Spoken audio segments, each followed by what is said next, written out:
There's a strange truth about the pufferfish. Most of its body is water. When threatened, it quickly gulps seawater into its belly, swelling up to 2 or 3 times its size, like a living balloon drifting through the ocean. But its defense is not just about appearance. Inside, the pufferfish accumulates a neurotoxin that's thousands of times more potent than cyanide, absorbed through its natural food chain. It's a bizarre and dangerous sphere, enough to make any predator think twice. Under human hands, however, the pufferfish enters a different story. It becomes a dish that symbolizes both refinement and risk. Just one wrong slice of the knife and a fine meal can turn into tragedy.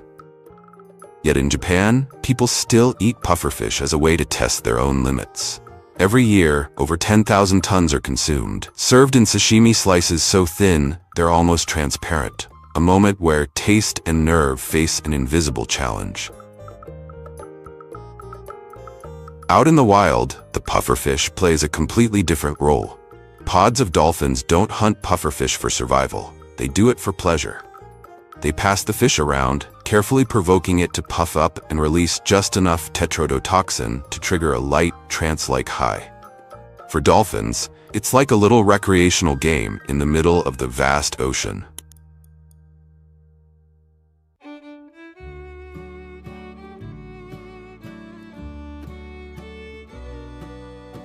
Among hundreds of fish species in the ocean, only the pufferfish makes fishermen both crave and fear. Tuna demands speed. Mackerel can be caught by simply surrounding them with nets. But catching pufferfish is like playing with knives on the ship's deck amid storms and biting cold. The hunt begins with the most important element, bait. But not just any bait will do.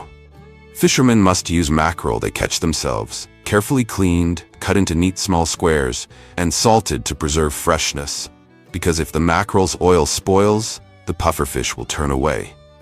One day's preparation can include up to 20,000 bait pieces, packed into 250 cold boxes, just to feed a single fishing line stretching 48 kilometers, with over 20,000 surgical sharp steel hooks.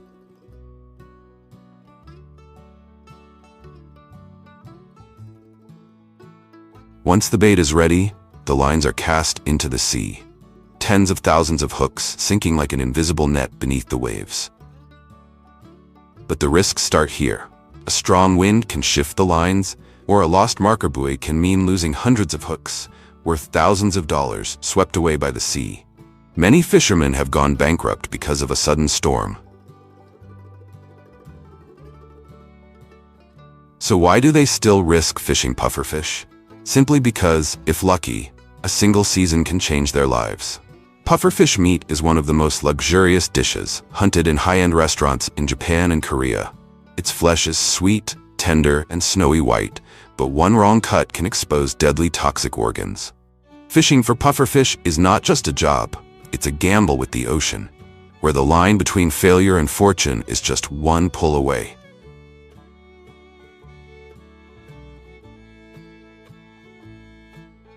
As soon as the pufferfish is hauled aboard, everything switches to emergency mode.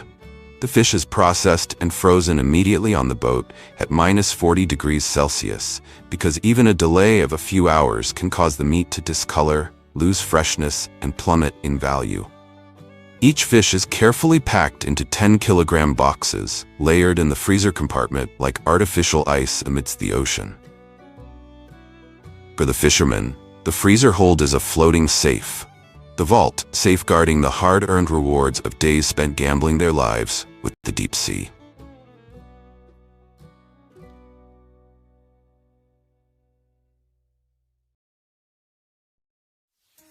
Alongside wild harvesting, Japan has developed a closed-system pufferfish farming industry to ensure a sustainable supply.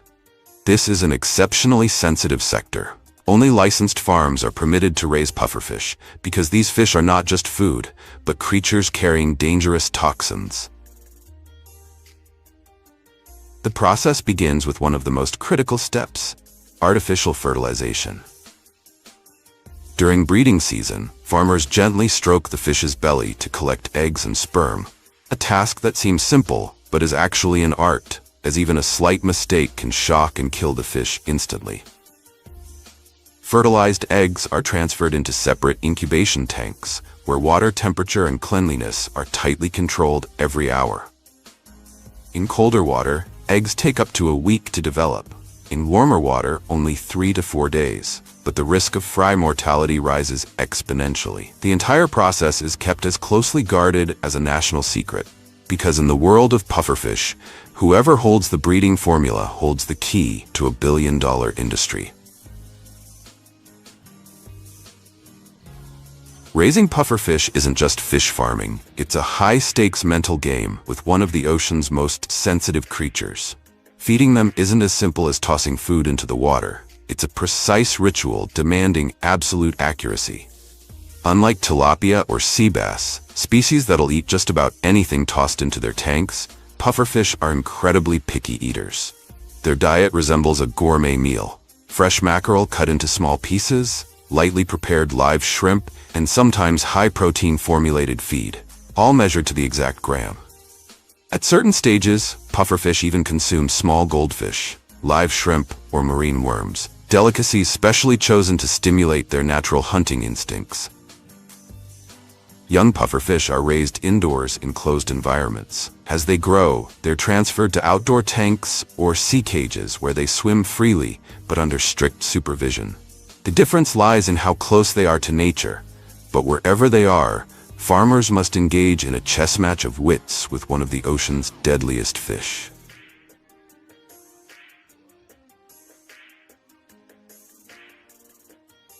One of the strangest and most shocking steps in pufferfish farming is tooth trimming. This fish is dangerous not only because of its toxin, but also because of its razor-sharp teeth, sharp enough to bite through nets, destroy plastic tanks, or even attack each other. If left unchecked, a pufferfish group can turn a farming area into a battlefield overnight. Therefore, when the fish are still small, farmers perform a procedure that sounds like science fiction, catching the fish and using specialized pliers to carefully trim their front teeth. This is a painstaking to inflate and dye on the spot. This isn't just tooth trimming, it's cutting away a piece of the fish's wild nature, transforming a creature known as a biological bomb into a luxury delicacy.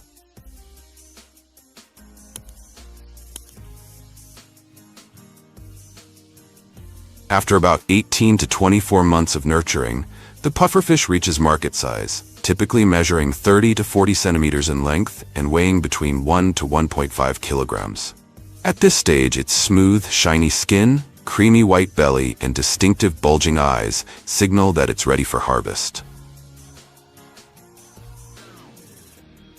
To catch the fish, ordinary nets are not used. Instead, specialized soft nets with round mouths and rubber edges are employed to prevent damaging the fish's skin. Each fish is carefully scooped up with utmost care taken to avoid causing stress or allowing the fish to inflate during harvest, because a single strong impact can trigger its defense mechanism, causing it to puff up and making handling much more difficult.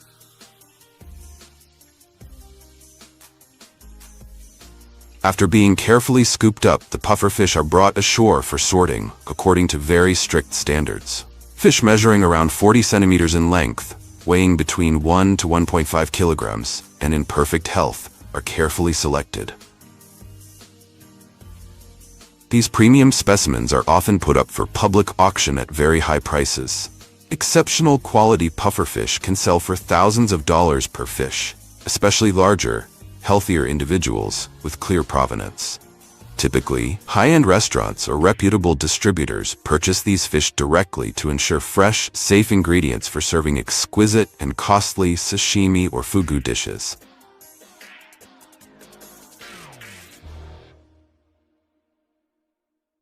In Japan, pufferfish preparation is a highly regulated field, and only those holding a fugu license, a nationally certified qualification specifically for handling pufferfish, are permitted to perform it.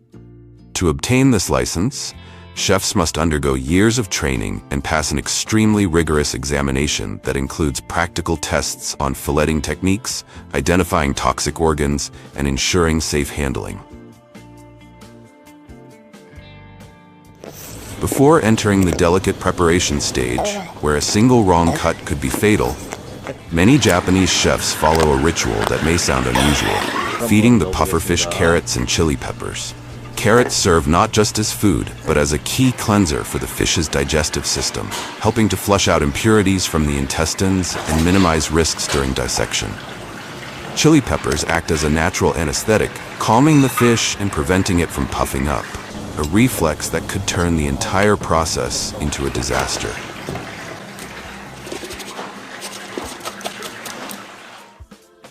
And now, let's explore the pufferfish preparation process, a deadly delicacy sought after worldwide, where approximately 70% of its body contains toxins carefully controlled to turn a lethal threat into a perfectly safe gourmet dish.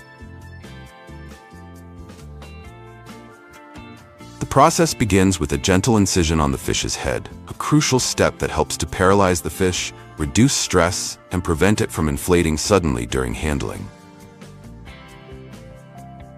The craftsman continues by carefully removing all the sharp fins. However, instead of being discarded, these fins are often preserved to be used as decorative elements or incorporated into traditional Japanese dishes like tsukudani, a savory, flavorful dish served with rice, making full use of every part of this unique fish.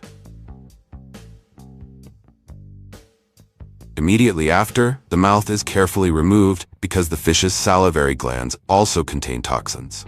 This step also reduces the risk of injury during processing and prevents the fish from biting, ensuring the safety of the handler.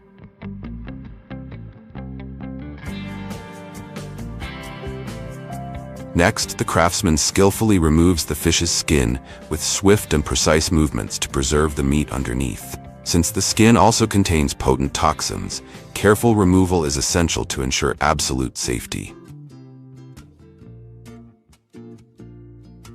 A seemingly simple fish, yet hidden inside are 4 deadly toxin-containing areas: the liver, ovaries, intestines, and skin.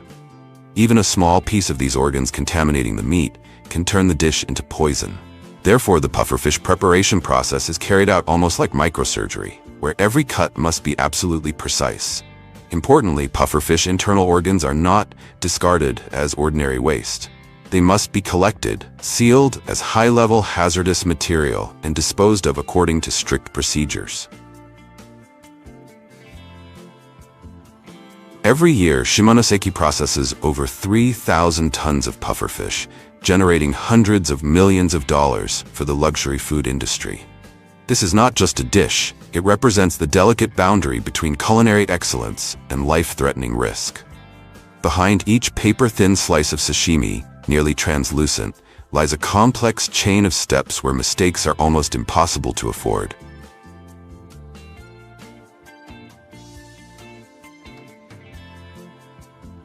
Pufferfish meat doesn't explode on the palate like Wagyu beef or offer the rich fattiness of salmon.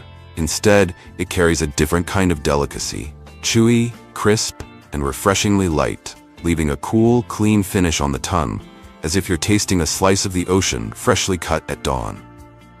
In high-end fugu restaurants in Japan, sashimi is often arranged in the shape of a chrysanthemum, a symbol of purity and a subtle reminder of the thin line between life and death. The slices are so thin they're almost transparent, shimmering on the plate like petals kissed by morning dew. Eating a piece of pufferfish sashimi isn't just a taste experience. It's a testament to the chef's absolute precision, because one misplaced cut could turn the meal into a matter of fate. You might not know this, but in the wild, porcupines are among the few small animals capable of making top predators. Like leopards or lions, think twice. Armed with a natural armor of needle-sharp quills, they make any would-be attacker pay a painful price. Each quill is a living weapon, hollow, lightweight, yet sharp like a miniature spear. Tiny barbs along its shaft make it easy to penetrate flesh, but extremely hard to pull out. When threatened, a porcupine doesn't run. It raises its quills, turns its back, and strikes in reverse, driving the spines deep into the predator's skin. Conservation groups have even documented leopards and lions with quills stuck in their faces, legs, and bellies, some eventually dying from infections caused by what seemed like minor wounds. Today, humans have domesticated this prickly creature, transforming it from a walking fortress into a high-value food source. Vietnam currently leads the world in commercial porcupine farming, producing around 70% of global supply, followed by China, where demand is high in both culinary and traditional medicine sectors. Compared to traditional livestock, porcupine farming stands out for its low costs, low disease risk, easily sourced feed, and impressive adaptability to various climates.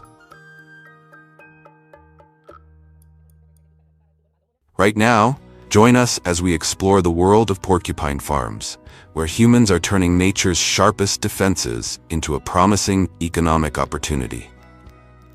To begin this journey, building a proper farming system is the essential first step. Porcupines have distinct behavioral traits. They are solitary or live in pairs, prefer quiet environments with low lighting, and are easily stressed by changes in their surroundings.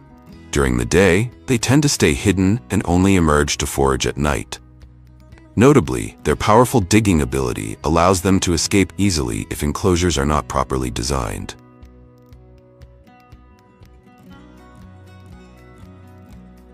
That's why housing must be sturdy and tailored to their natural habits. Each porcupine requires about 2 to 3 square meters of space, with walls at least 80 centimeters high.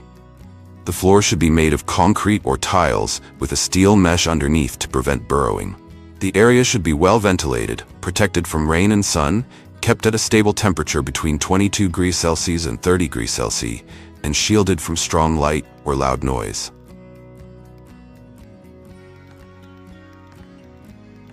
A well-designed enclosure not only ensures healthy growth but also improves reproductive performance, reduces disease risks, and maximizes product value. This forms the foundation for success in modern porcupine farming. Once housing is no longer an issue, the next key factor determining the success of this farming model is the selection of breeding stock.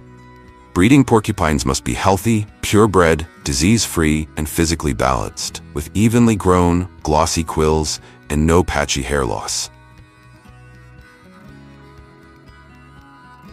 The selection process begins with determining the sex of the porcupines, a task that requires experience, as males and females look very similar, especially when young. Farmers gently flip the porcupine over and inspect its genital area to identify its gender, then mark it with paint for easier management during care. A healthy breeding pair can reproduce steadily for 6 to 7 years, providing a stable source of offspring with a high survival rate. In addition to selling porcupines for meat, many farms also profit from selling breeding stock, priced from $80 to $160 per animal, making it a promising additional income stream in today's porcupine farming industry.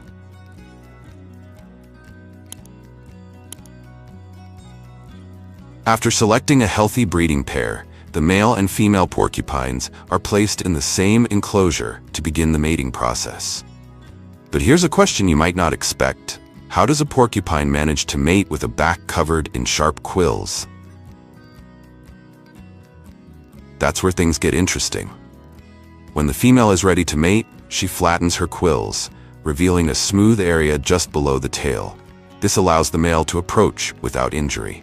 Before mating, the male gently taps the female's back with his front paws, a calming gesture that signals his intentions and ensures everything proceeds with full cooperation.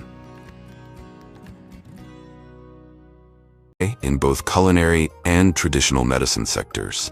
Compared to traditional livestock, porcupine farming stands out for its low costs, low disease risk, easily sourced feed, and impressive adaptability to various climates.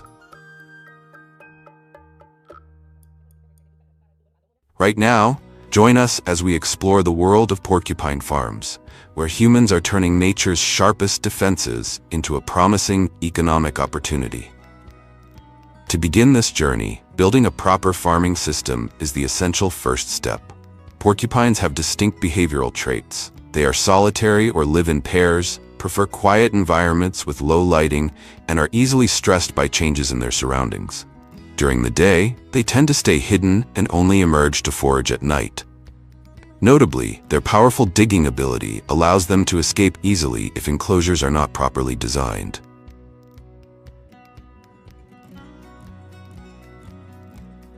That's why housing must be sturdy and tailored to their natural habits. Each porcupine requires about 2 to 3 square meters of space, with walls at least 80 centimeters high. The floor should be made of concrete or tiles with a steel mesh underneath to prevent burrowing. The area should be well ventilated, protected from rain and sun, kept at a stable temperature between 22 degrees Celsius and 30 degrees Celsius, and shielded from strong light or loud noise.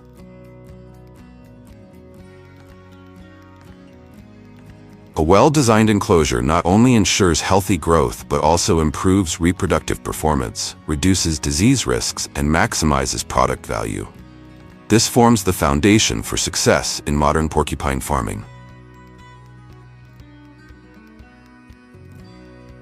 Once housing is no longer an issue, the next key factor determining the success of this farming model is the selection of breeding stock. Breeding porcupines must be healthy, purebred, disease-free, and physically balanced, with evenly grown, glossy quills and no patchy hair loss. The selection process begins with determining the sex of the porcupines, a task that requires experience, as males and females look very similar, especially when young. Farmers gently flip the porcupine over and inspect its genital area to identify its gender, then mark it with paint for easier management during care. A healthy breeding pair can reproduce steadily for 6 to 7 years, providing a stable source of offspring with a high survival rate. In addition to selling porcupines for meat, many farms also profit from selling breeding stock, priced from $80 to $160 per animal, making it a promising additional income stream in today's porcupine farming industry.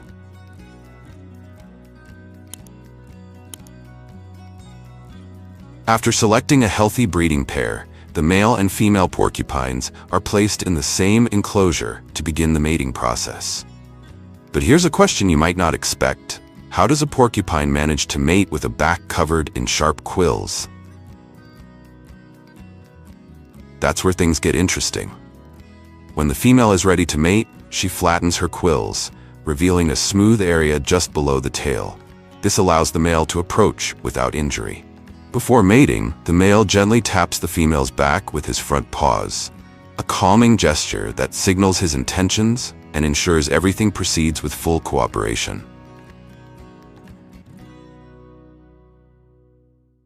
The female porcupine remains pregnant for about 100 to 110 days, a relatively long period for rodents, as the babies are born nearly fully developed, equipped with soft quills and basic mobility. Each litter can contain up to 3 porcupets, but the mother is only capable of raising 1 or 2 effectively. When there are too many, the young may fight over milk, leading to injuries or weakness. To avoid this, caretakers often step in and leave just 1 or 2 babies with each mother.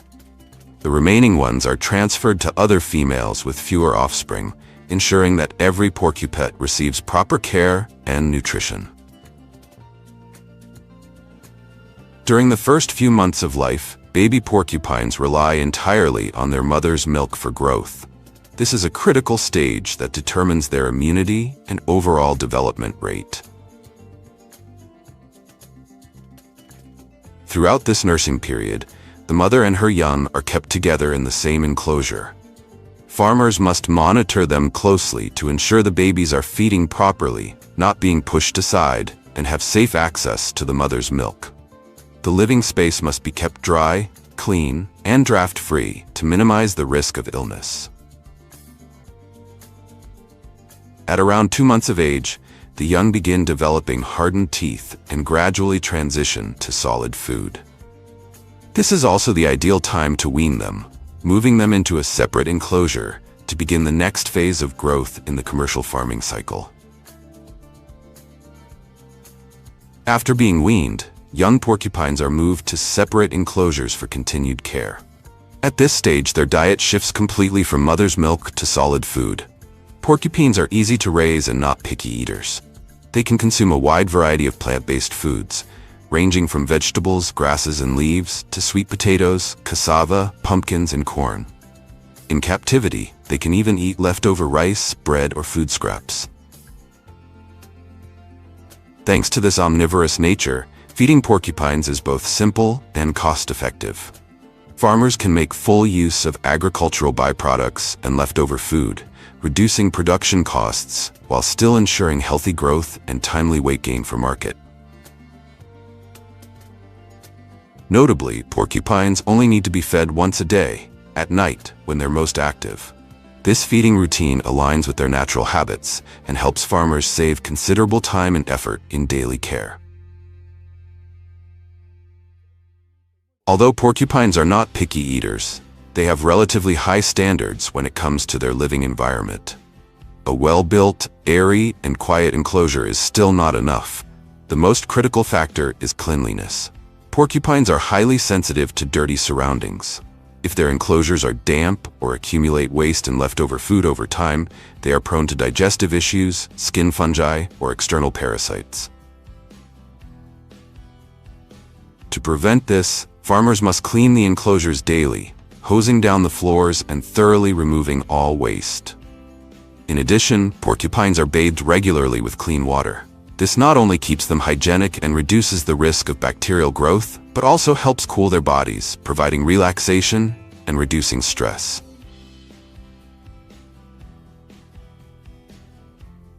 On hot days, porcupines are often given short water soaks to help regulate body temperature, especially those with thick fur or undergoing molting. These practices are essential for maintaining their health and ensuring they stay in optimal condition throughout the commercial farming process.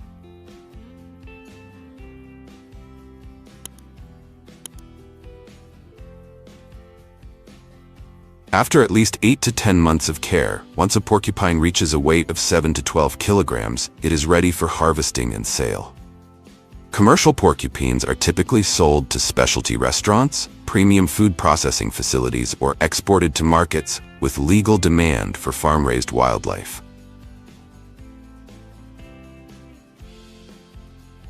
Capturing porcupines requires skill and experience, as improper handling can lead to injuries for both the animal and the handler. Naturally, no one wants to approach a porcupine barehanded when its hundreds of sharp quills are raised in defense.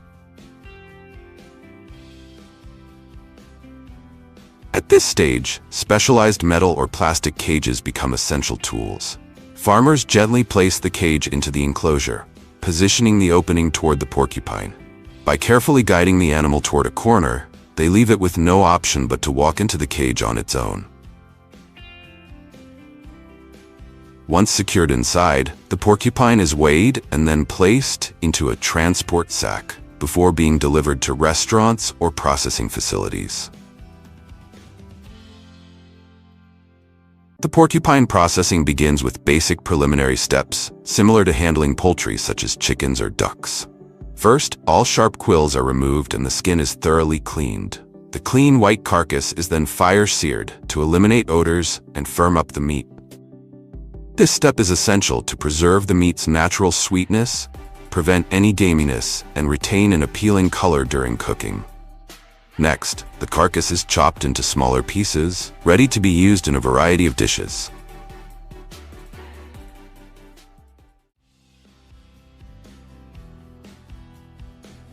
Immediately upon arrival at the processing facility, workers use a specialized sharp knife to sever the carotid artery, or the artery at the back of the neck, allowing the crocodile to quickly stop breathing and bleed out while still under the effects of electric stunning or sedatives.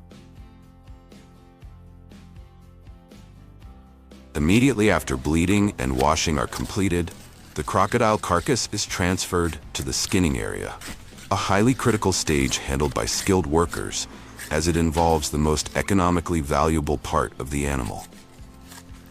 Unlike mink skinning, which is done from the hind legs to peel the entire hide along the back, crocodile farms typically use the belly cut method. This technique preserves the soft, wide, and evenly toned belly scales, the most desirable section for high-end fashion products. Using fine, ultra-sharp surgical knives, Workers carefully cut along the belly and gently separate the skin from the muscle tissue, taking great care not to leave scratches or tears.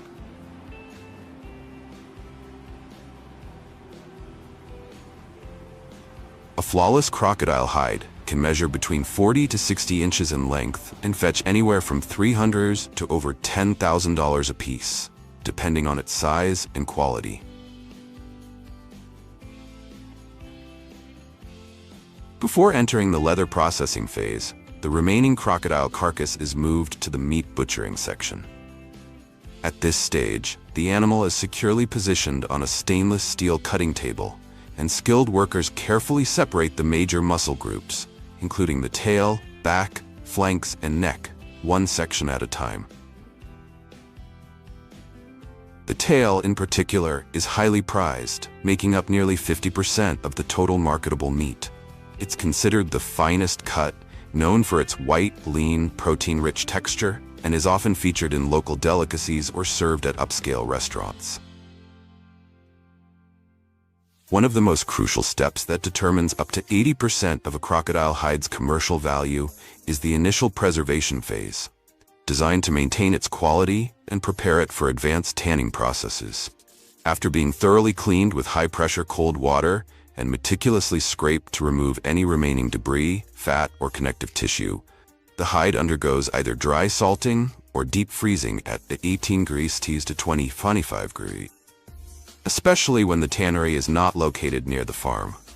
This preservation method effectively halts biological decomposition, protects the natural grain pattern, and preserves the hide's structural integrity before it enters the high-end tanning and finishing stages.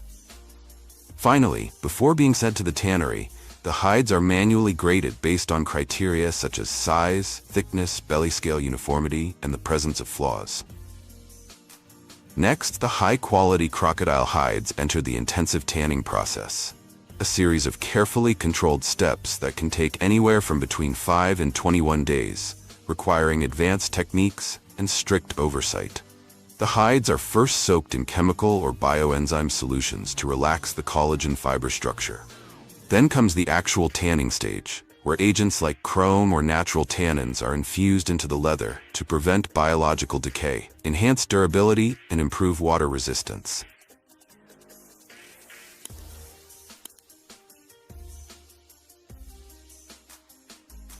After the tanning process is complete, the crocodile hides move on to the shaving stage. With the aid of precision shaving machines, workers meticulously adjust each hide to a uniform thickness, typically between 0.8 and 1.2 millimeters, ensuring consistency across the entire surface.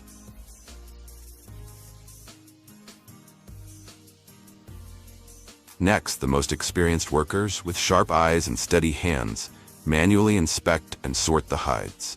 Only those that meet the highest standards, with clearly defined belly scales, a soft texture, and no visible defects, are selected to proceed to the final stages of dyeing and surface finishing. Depending on the specific demands of fashion brands, the crocodile leather may be dyed in a uniform color or treated with special effects such as ombre gradients, metallic finishes, marbled tones, or vintage-style patines. This dyeing process is typically done either by hand or through semi-automated techniques, ensuring that each hide retains its natural grain texture while achieving flawless, vibrant coloration. After a long journey of patience and precision, the crocodile hide finally reaches the final stage, polishing and surface finishing, where its natural beauty is awakened and elevated into a pinnacle of luxury craftsmanship. The leather is passed through specialized equipment for pressing, buffing, waxing, or protective coating, depending on its intended use. Some workshops still apply traditional techniques, such as hand oiling or polishing with smooth stones, to achieve a finish that's both gently glossy and naturally supple.